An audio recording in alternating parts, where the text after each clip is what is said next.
ice. Room service if I like, I order twice. Hibachi, got the gravy on the rice.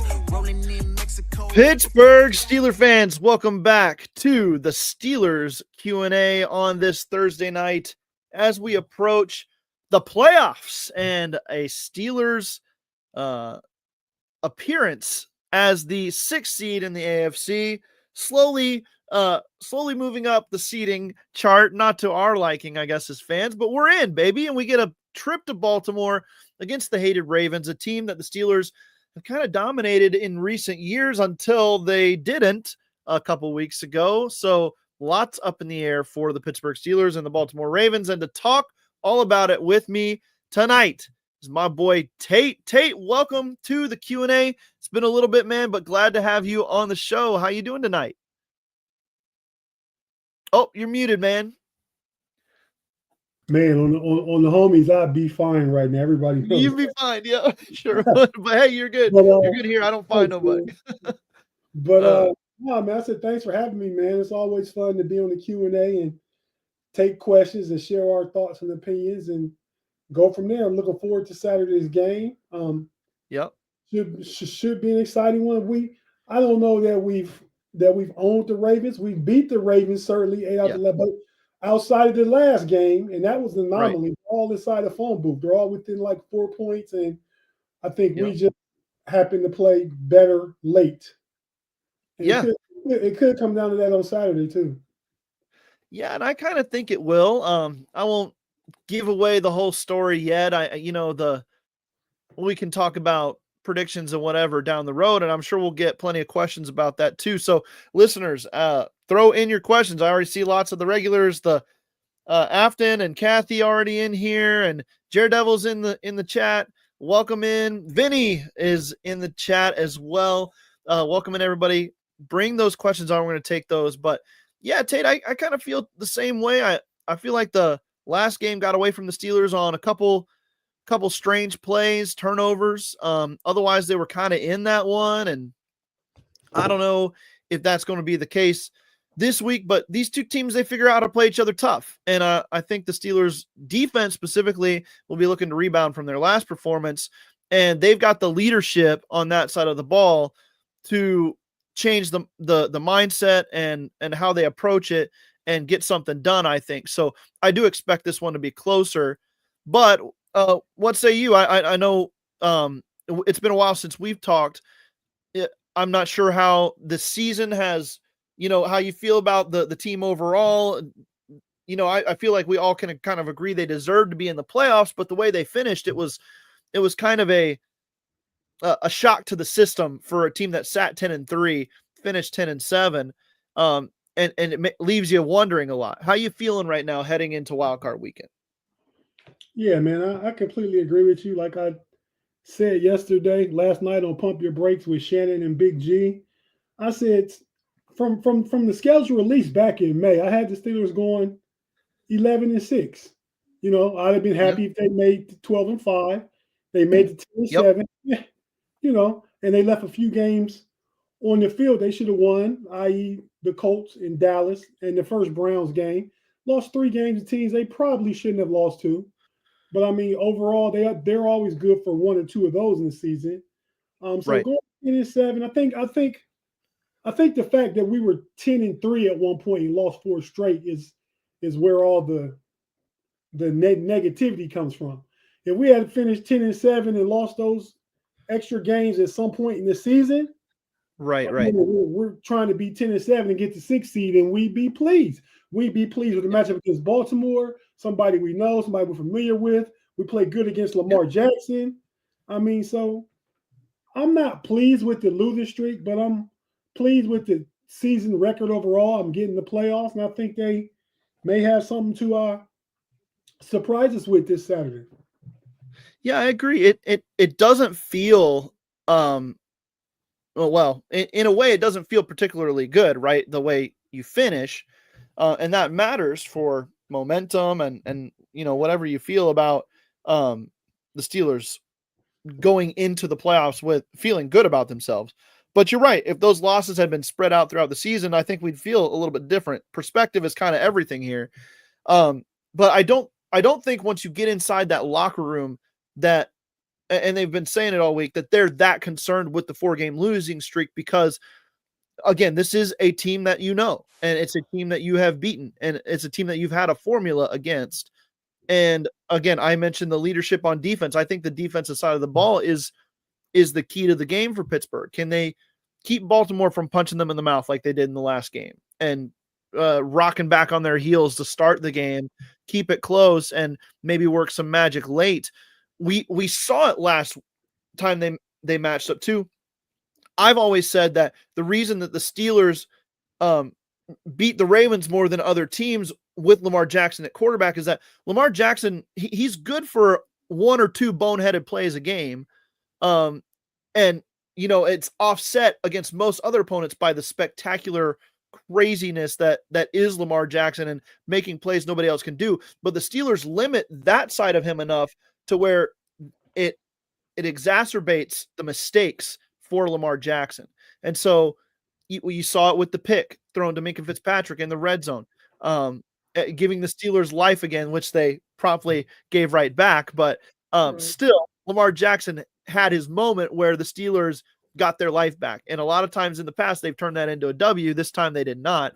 To me, it seems like this is going to be a close game and one that the Steelers should have a chance in the second half to win.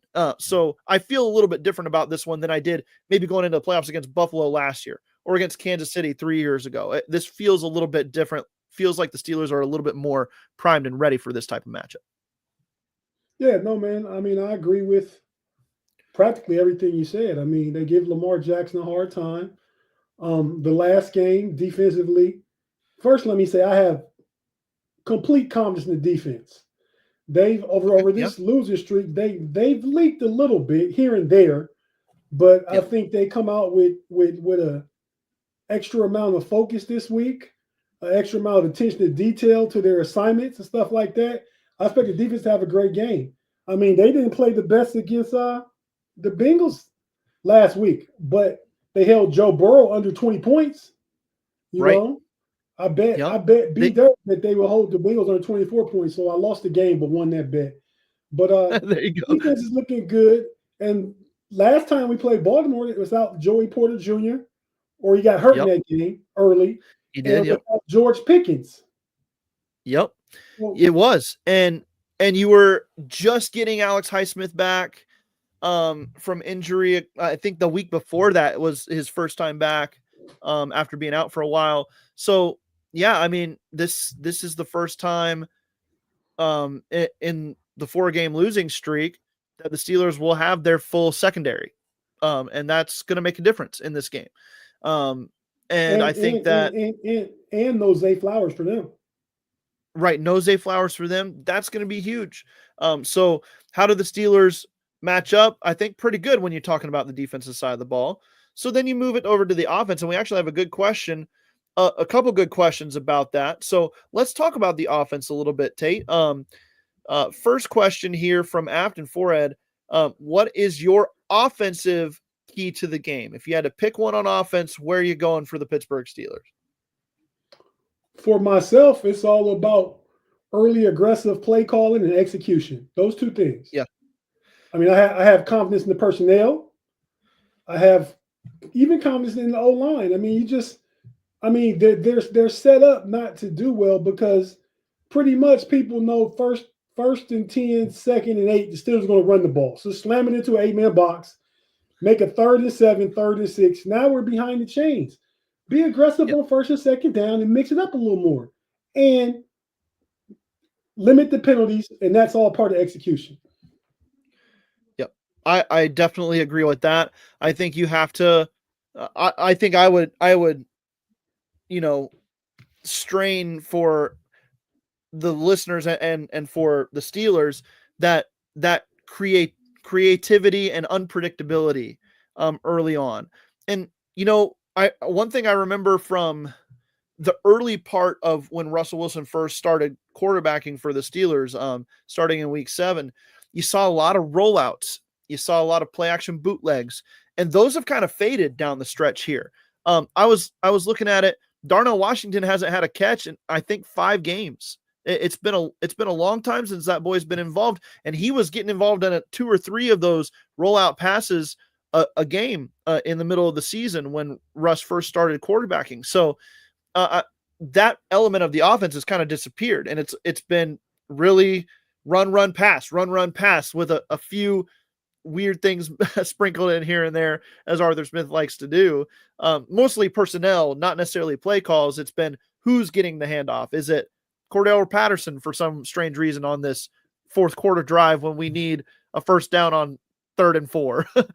Is it, Jaylen Warren's been running through the defense all game long, and all of a sudden you're trying Najee again on a toss sweep. I mean, what are we doing there? So, yeah, to me, it's going back to some of that creativity we saw early on when Russ first started quarterbacking. That would be my key on offense. A great question there, Afton, from you. Vinny asks, kind of in conjunction, will the Steelers actually attack the middle of the field in this game? It's a dangerous place against this Ravens defense. You got Roquan Smith in there. You've got Kyle Hamilton in there. But they need to be able to use that portion of the field, I would think, if they want to have a shot to win this game in some capacity. But what say you to this question? Well, I think you have to use the middle of the field. I was listening to Chris Sims' podcast today. He was talking about that as great a linebacker as he is, Roquan Smith is a liability in the pass game, and Pat Fryermuth wins that matchup most of the time. So I think the problem is with the middle of the field is that when the pocket collapses around Rush and a little bit of the opposite color flashes on the edge, he rolls out. He gets out of there. Versus, right, somebody, a back or a tight end picked up that guy that you saw a flash of, and Russ bails from the pocket too quick. And the pocket kind of collect. I think it probably feels different to him because he's so short. So, he thinks I got to get out of here and make a play on the edge, when really if you just stand in the pocket, cutters and guys running drag routes and stuff across the field, they're open. Right. Yeah. I think that's been the biggest difference to me from like this Arthur Smith offense and like the one that was successful in Tennessee with Ryan Tannehill operating the offense. Tannehill wasn't afraid to make those over the middle of the field throws. In fact, that was kind of too. Yeah, exactly. It was his strength. He's a tall guy, big body. He's the prototypical quarterback build, if you will. It's different with Russ. And I know you talked about this before the season, and I heard, smart guys, smart people too, like Dan Orlovsky saying things like, I don't know how Russ fits into this offense because he doesn't like to utilize the middle of the field. So there were some concerns about that, but we all kind of understood, hey, this is going to be play action pass. Hopefully the run game's really good. Run game hasn't been that good, if we're being honest. So that's kind of put a damper on some things. But Russ too has struggled in recent weeks because he's not willing to hit over the middle of the field in some of those situations. So they definitely have to get back to it, I think, in this game in some capacity. But they have beaten Baltimore with a sideline only downfield passing attack with Kenny Pickett before. So that's why I go back to the defense and say that they're the key to this game more so than the offense. Yeah, but Jeremy, I'd like to see, and I think Arthur Smith is handcuffed by Mike Tomlin philosophically.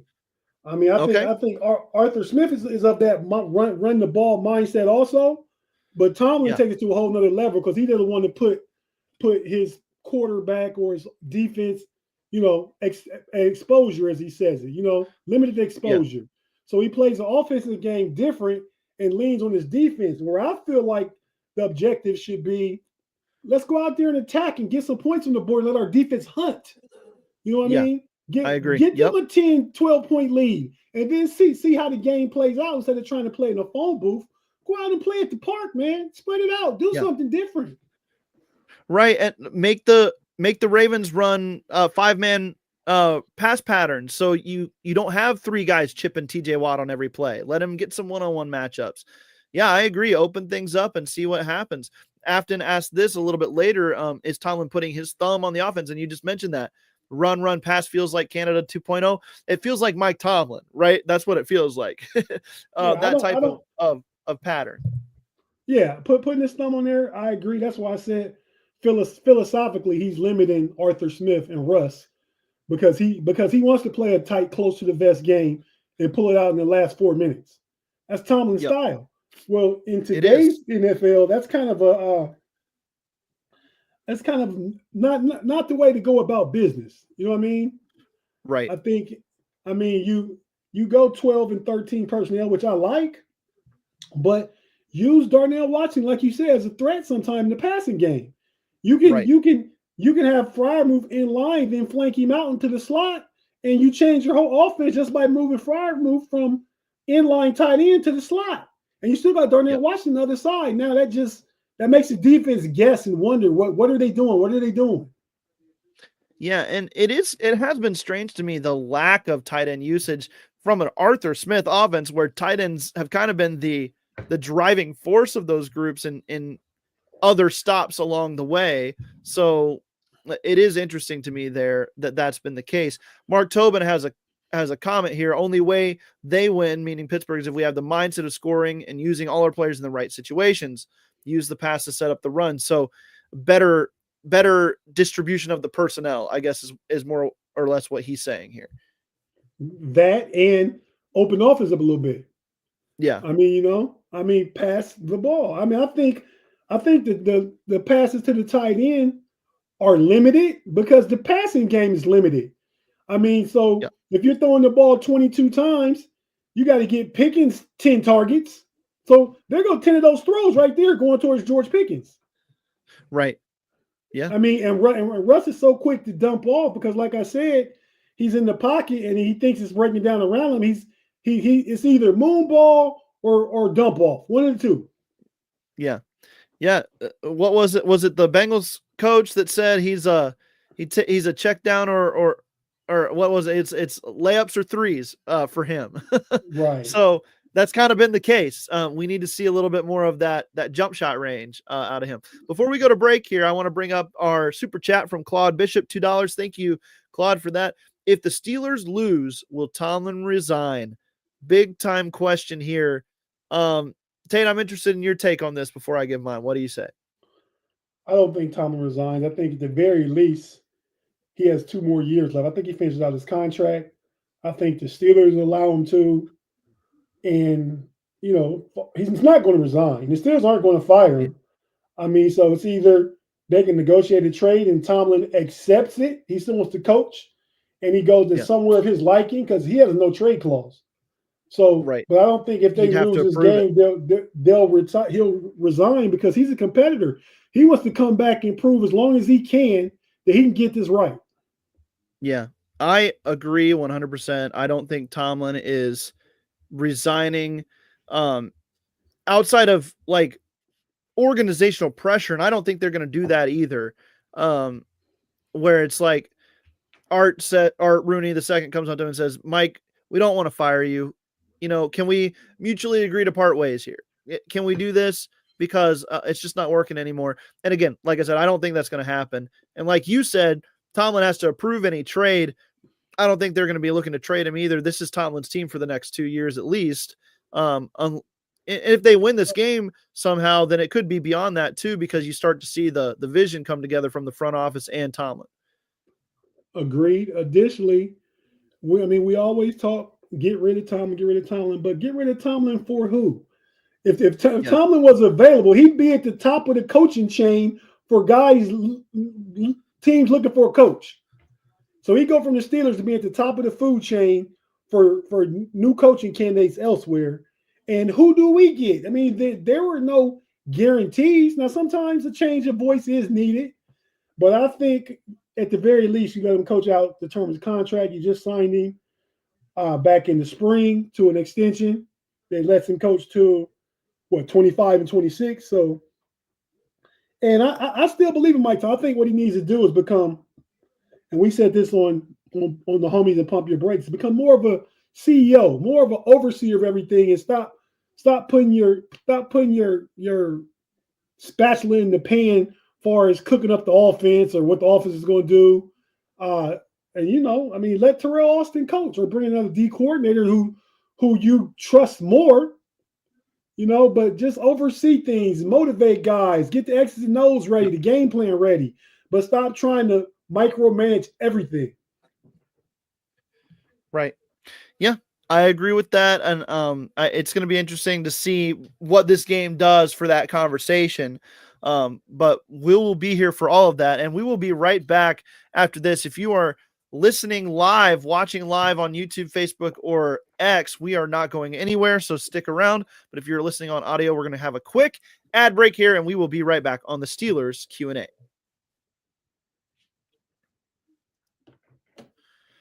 And welcome back to the Steelers Q&A on a Thursday night. It is a big weekend for football. College football is happening right now. You've got Penn State and Notre Dame at halftime in a 10-3 ball game for Penn State. You've got Ohio State, Tate's Ohio State, my Ohio State Buckeyes playing tomorrow in a big matchup against Texas. That's going to be a fun one. You got Steelers on Saturday. I'm going to be at that game, Tate. I'm going to Baltimore to watch this game. Yes, sir. Great. I'm going with my brothers. It's going to be fun. It's a big time weekend for you and me as Ohio State fans and Steeler fans. So no doubt. I'm excited, man. Yes, well, you should be. I didn't know you were going to the game. That would definitely be fun. What's the forecast in Baltimore like for Saturday evening?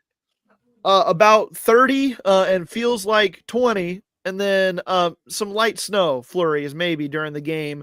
But most of that will have come down already, I think, by game time. So we're driving up from North Carolina, though, and we've got snow all in our path all the way. So hopefully we make it without incident. How long is that drive for you to Baltimore? It's an 8-hour drive without weather or traffic problems. So we're going to leave a good bit earlier than that and try to make it on Saturday. So okay. Yeah. I mean, you'll be coming past me at some point during your trip. I'm just south of DC, so okay, I don't know. Yeah, you're probably coming up 95. So yep.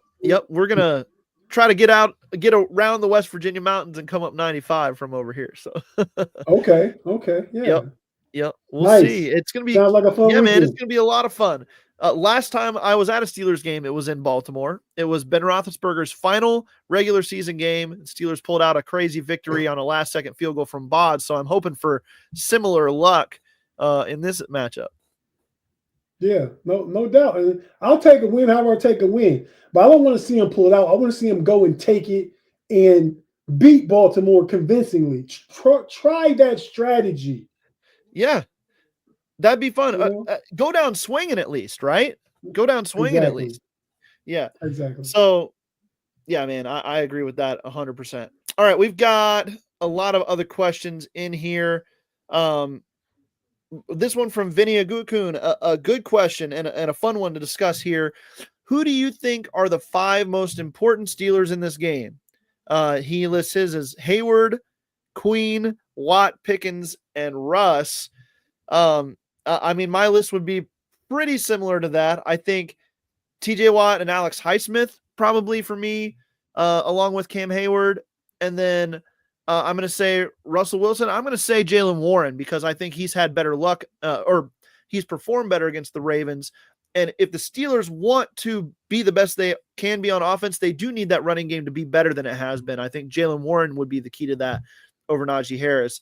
So I'll just lay those guys out as my 5. But what do you think for this question here? TJ first and foremost. He's yep. sacked Lamar Jackson, I believe, 8.5 times in his career. And, he always gives Baltimore a hard time. So I got TJ. Yep. I expect Patrick Queen to have a big game, going back home again, get another shot at it. I think he did have a big game in the first game. He stripped somebody. Was it Derrick Henry? I know it's Derrick Henry fumble, but Patrick Queen stripped and recovered a fumble from somebody on, I believe it was the Baltimore game. So Watt, Queen. I agree with Pickens because Pickens is that deep threat. You have to you need him to make the defense respect the passing game. Yep. You do. I mean his deep threat. He won the game against Baltimore when Kenny Pickett threw him that touchdown pass late game a couple years ago. Remember down the right sideline. Oh yeah, yep. Exactly, from Kenny Pickett, right? From Kenny Pickett against Marlon Humphrey. Yep. So, Yep. I think Pickens can have and is due for a big game. He's playing for the bag, man. Even if they play them teams in them and they want to know, man, is this a guy we want to take a chance and invest in? Or if he just has a mediocre game and doesn't show up, he'll be back in Pittsburgh because his trade value will be limited and he'll come in and he can't expect a big deal at that point because he didn't perform. So Pickens is 3, Russ is obviously 4, and I'll give you my sleeper. Somebody that needs to step up and play a big game. And I'm gonna go with Minka Fitzpatrick, man. Yeah, I agree. Minka needs to step up and produce like he's paid.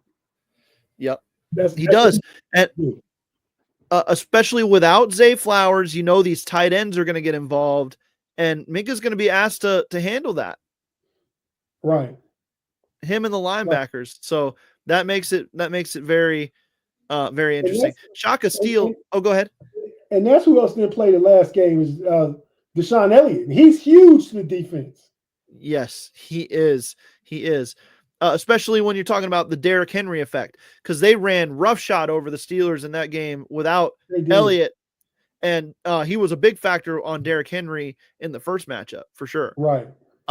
Shaka Steele says Mike Williams needs more touches. I can agree with that. I think he's been consistently good when given targets. I don't know what more you would use him on. I don't think he's a great route runner or anything. He's kind of, again, another jump ball specialist down the sideline. But I mean, if they're going to focus on Pickens, then utilize him on the outside and maybe open some things up. I think it goes back to our conversation though, to get creative, think outside the box, and use that pass to set up the run a little bit. It needs to happen, and I just don't know if the Steelers are going to do it that way or not. But that's kind of what needs to happen. I would say. Yeah, no, I agree with you, Betts. I mean, you know what they say the definition of insanity is doing the same thing and expect different results. So exactly. Hopefully the Steelers haven't gone crazy.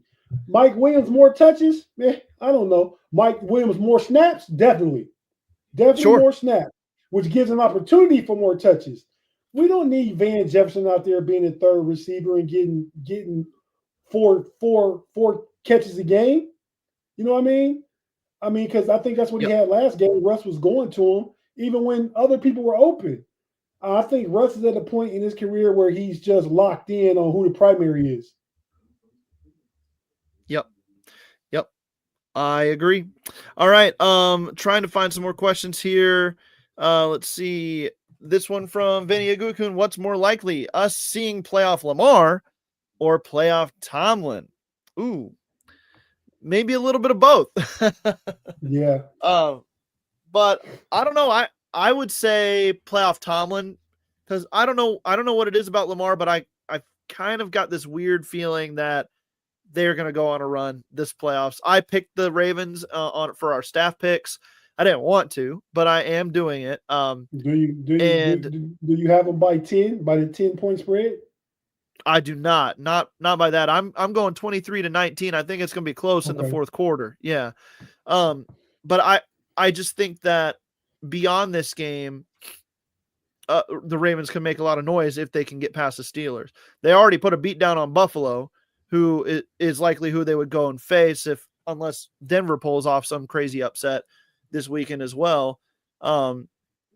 So yeah, I just think that the opportunity for Baltimore to have a big postseason is here if they can get through Pittsburgh. And I think that might be the mentally or the big physical battle for the Ravens this postseason, depending on how it goes.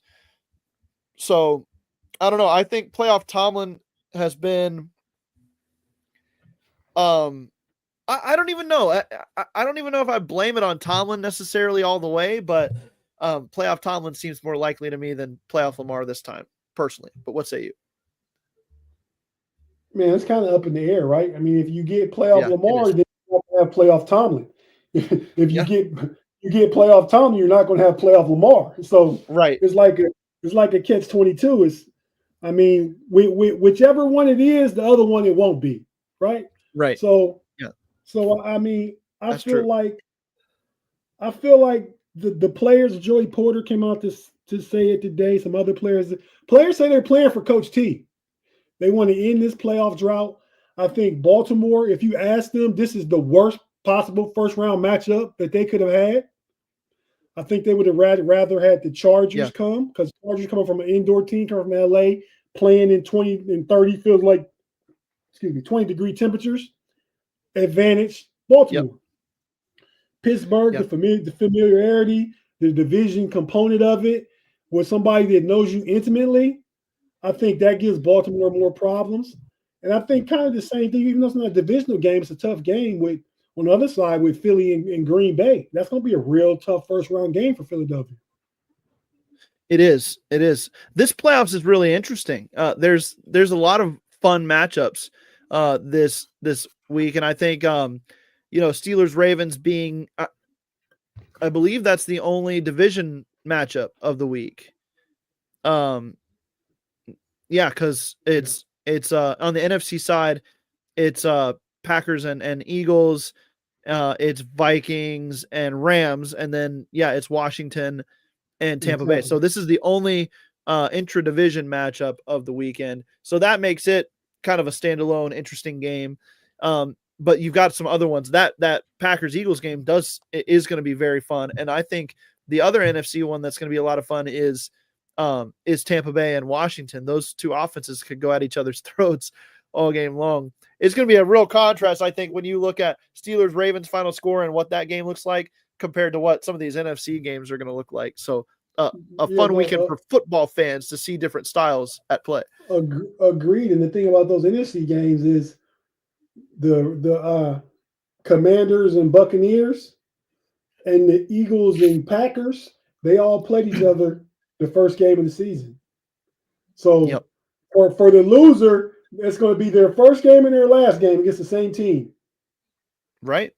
That's true. Yeah. It's a lot of high stakes when you think of it that way, for sure. Right. Yeah, man. All right. Let's see. I've got a one here, a hypothetical, and I think we have to talk about this because it's a talking point amongst Steeler Nation. The Steelers shouldn't hesitate to pull Russ if he's stinking up the joint and use Justin Fields. This comes from Thomas Riley. How do you feel about this conversation? Are you going to have a quick trigger on the leash of Russell Wilson in this game, or do you think you package in some Justin Fields? I have kind of an approach to it that I would do, but I'm interested to hear your take on it first. You can't hesitate to pull Russ if he's not performing well. I mean, this is win or go home. This is win or go home. You don't learn from this game. You either win or you go home. You don't see what happens and go back and watch the film and correct things. That's not happening after this game. So I think if Russ is not playing, you got to have packages for Justin Fields. And even if Russ is playing decent and Justin Fields comes in and sparks the offense and they go down, he hits a big pass or he gets a 25, 30-yard run and electrifies that offense and gives them a boost of energy, you may go with Fields in. You know what I mean? Yeah. You got to take the Lamborghini out the garage sometime. You can't just always drive around in your nice vintage Lexus or Mercedes. Yeah. No matter how comfortable it might be, right? You got to step out your comfort zone every now and then and take the hot rod out there. Mm-hmm. Here would be my approach. Let me see if you think this is a good idea. So you start Russ, and if things are going poorly after a few drives, then I think you run out Fields for the first play of whatever ensuing drive it might be. And you give him, a number of plays, whatever. He goes out there, and if that offense moves down the field, then you stick with him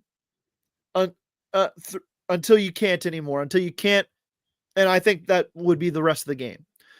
But if it doesn't work, and say you go 3-and-out with that, you just put Russ back on the field and you say, you know what, we just were trying to Justin Fields package. I think Mike Tomlin has a way to win either way he goes if he makes that approach to it. But it's a tough spot to be in, especially if like Russ is really bad and Fields goes in and maybe has a good drive or two, and then he stinks it up the rest of the game too. How do you go about that? Picking one or the other. Maybe at that point you just kind of do whatever throws off the Baltimore defense. I don't know. What say you? Yeah, no, I don't disagree. I think it'd be unfair to Fields if he came in and went 3-and-out and they took him out the game again. I mean, you gotta give a kid an opportunity. Russ will have played the last 10, 11 games. The last 5 haven't been that good offensively. Right. So he's had his chance. So to me, if you decide to go with Fields and you go with Fields, there's no bringing Russ back once you take him out. Now you could mix up drive by drive. You have receivers running in plays, have the quarterback running in plays. Kind of the old college system, just to mix something up. This is win or go home. So everything's on the table. Yep. Everything should be on the table. I don't know if Mike Tomlin's going to reach for everything on the table, but everything should be on the table. That's the part. And then that would be playoff Tomlin. Yep, absolutely. And then maybe the most important question of the night as we kind of wrap things up here from Afton Forehead. You got OSU winning. Ohio State Buckeyes tomorrow night on Friday. This one is, this is a Steelers podcast. We were not going to say it's the most important question of the night. But those Buckeyes, Tate, does this feel like their year? I kind of feel like this is their year. Knock on that wood. What say you? Yeah, man. It feels like it. It's always disappointing when you lose to Michigan. I think that made them really refocus. And hopefully the Steelers can have the same kind of thing, because Ohio State will have had to win 4 games to win a championship. The Steelers, any team that play this week, will have to win 4 games to get a championship. So, it's very, very similar in that sense. Man, Ohio State has had the toughest path through the playoffs. They have played Tennessee, an SEC team, 3rd place SEC team, Texas, 2nd place SEC team, who they're playing tomorrow.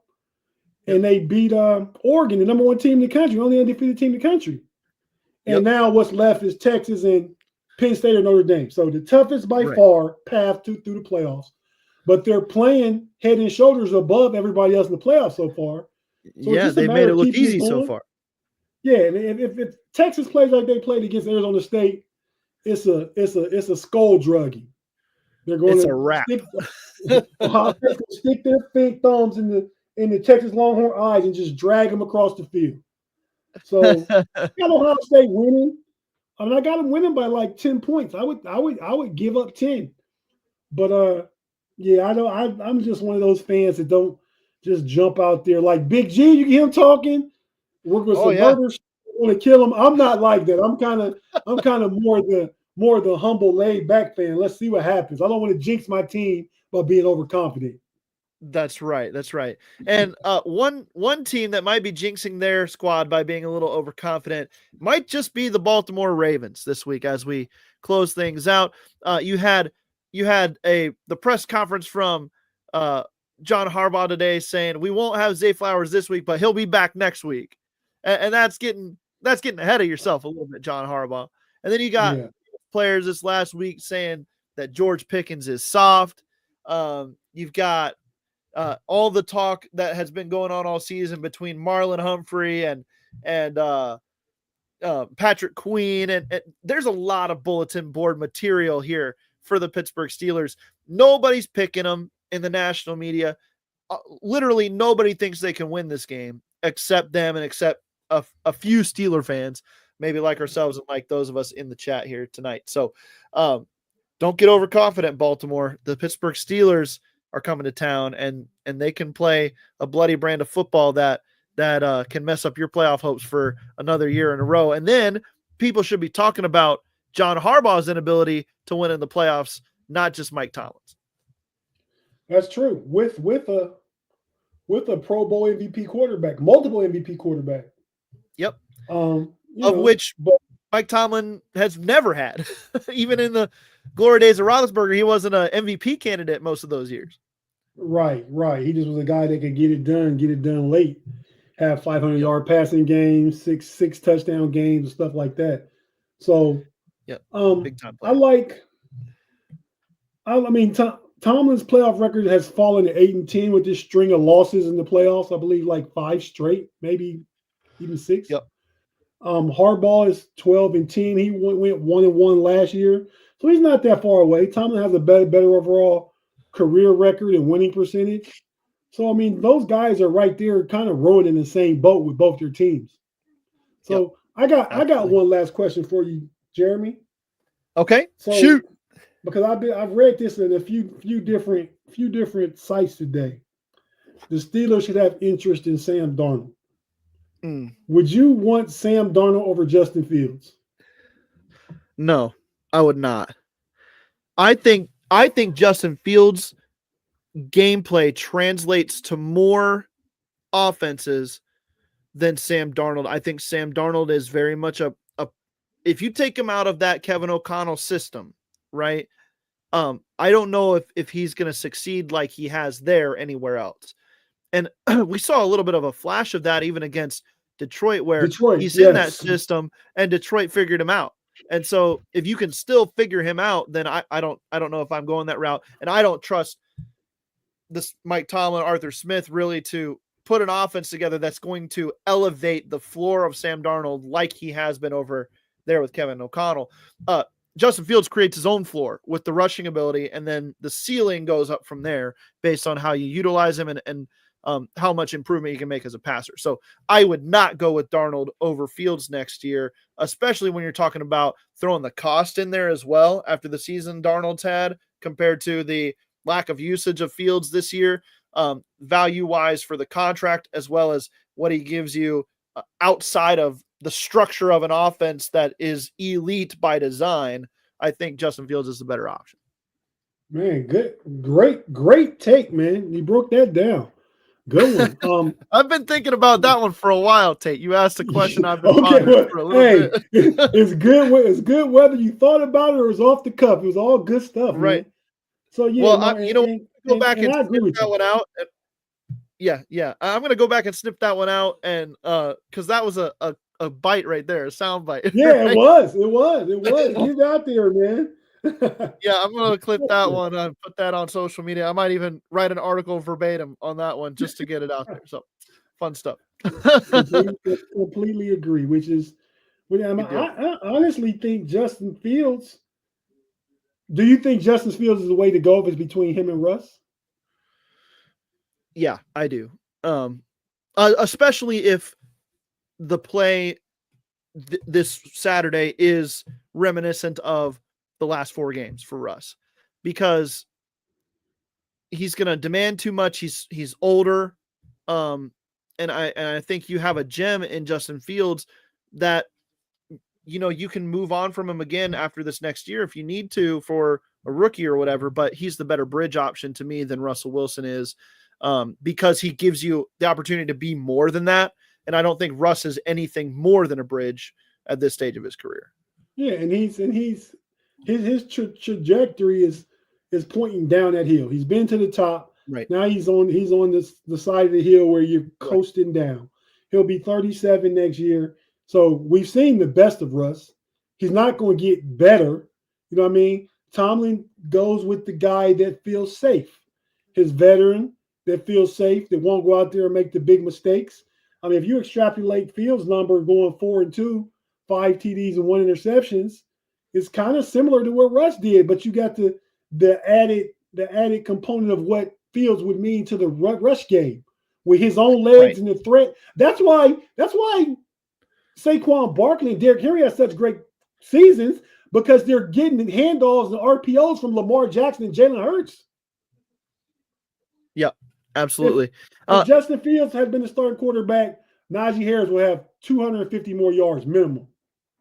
Yeah, I agree with that. And maybe Warren too, because their usage would have been, the defenses couldn't have just stacked the box on those guys, because Justin can take off with it any time in that regard. So yeah, right. I agree with you there. It's been fun, Tate. It's been a blast, actually. I really enjoyed this. We'll have you on again very soon on the Q&A, but anything you want to plug for the listeners before we close it out? Yeah, man. This time tomorrow we'll be on Steel Curtain Network, Fans First Sports Network, with the homies. Big G Y- won't be with us tomorrow. He's going to some Ohio State watch party with alumni. His wife is like assistant dean at one of the Ohio State satellite Right. campuses, so he gets to do a lot of the Ohio State. And his son-in-law is a grad assistant for the football team, grad assistant coach. So Okay. yeah, Got he gets in with a lot of the Ohio State things and stuff like that. So he won't be there, but B Dirt and Pay and myself will be there. We'll talk a lot more about this game. We put the Browns and the Bengals on the clock tomorrow since Okay. they're done. And the time is Yep. time to start looking what you're gonna do with your pick. So That's yeah, right. we'll be on the homies tomorrow night. Check us out, and we'll get done with that. And I don't know if I'm committing to overtime or if we even do it because I gotta watch the Ohio State game. That's So right. Me too. and that's what I'm going to do I gotta right watch now. the game and then try to sleep a little bit before my long drive up to Baltimore. Right. But if you're going with your brothers, you guys probably share the driving. Yeah, we will share the driving around, so that'll be good. Okay, yeah, that'll be good. You Yep. get sleeping a little bit. But yeah, so that's it, man. Check us out. Thanks for having me, Jeremy. I'm about to get off here. This Penn State Notre Dame game is now 10-10 with 8 minutes left in the third quarter. So it looks like it's going to be a good one down the stretch. Time to settle in on the couch and check this one out for sure. All right, That's Tate, right. Thanks again, man. Have a good night. Thank you to all the listeners. We appreciate you all. Enjoy your evening and go Steelers. We'll talk to you next time. We are living a good life. It's a good life. Living a good life. It's a good life. Living a good life.